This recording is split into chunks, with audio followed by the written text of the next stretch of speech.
Hey guys, so we have Mr. Akash with us here, Mr. Akash Deep Singh to be precise, and he's one of the co-founders of Rebel Rides, right? Right. So if you could please walk us through how you thought of this dream and how is this dream shaping up so far?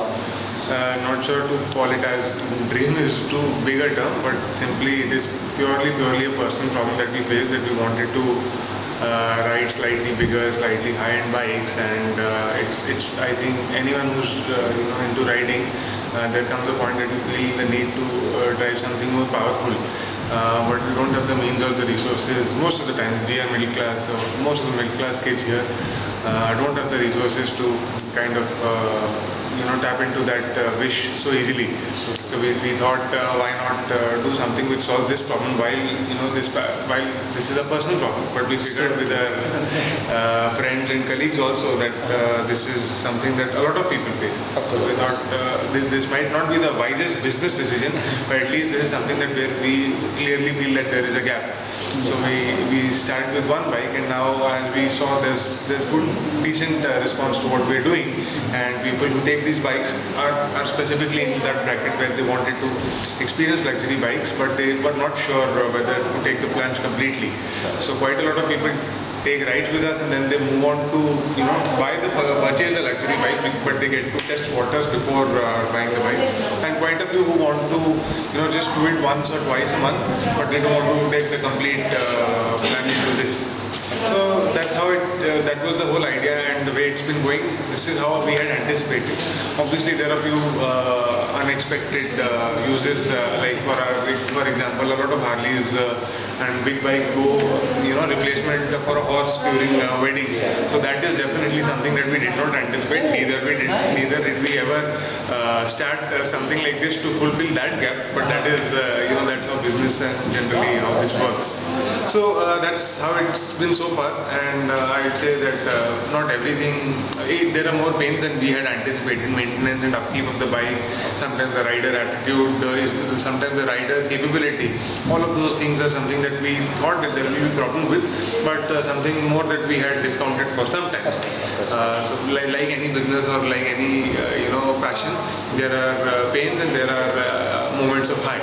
So we have both of these in our. So what bike did you start with, and which are the ones that are going the best, and so I'll have to separate my personal favorite from the business favorite. Sure. So Harley has a definite pull purely because of the brand factor, and that is the one bike that we started with, that is Harley Iron 83 and a Himalayan, and those two bikes continue to do well. Every other bike that we have bought in our fleet has been a result of either a user feedback or primarily that it's been either a user feedback and our own analysis of how easy it would be to keep the bike from the upkeep point of view, from being able to give the bike on rental basis. So for example, Ninja 650 is a great bike for someone who's experienced high-end Indian bikes, but now wants to migrate to something bigger, but not extremely high, like maybe a Z1000 or a Z800. So Ninja 650, while it's easy to maintain and the upkeep is less. So every bike serves its purpose, but a crowd favorite in general has been a Harley, and Himalayan off-roading, people take it for longer duration. So high-end bikes typically people take for 1, 2, 3 days, and Royal Enfield, etc., people tend to take for slightly longer duration. Right. So which was your favorite, you said? My favorite is purely because of the engineering or the way I get to feel the biking. I think right now it's got to be it's a tie between Ninja 650 and Triumph One Wheel, Street Twin. So Street Twin is pure pleasure to ride. It's slightly small for me personally, but then it's purely pleasure. Definitely, no doubt about that. So where do you see yourself, let's say 5 years from now? No, honestly, no such big plan.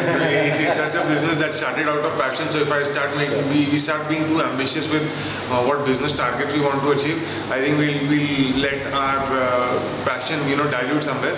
So I think month on month is a good target for us.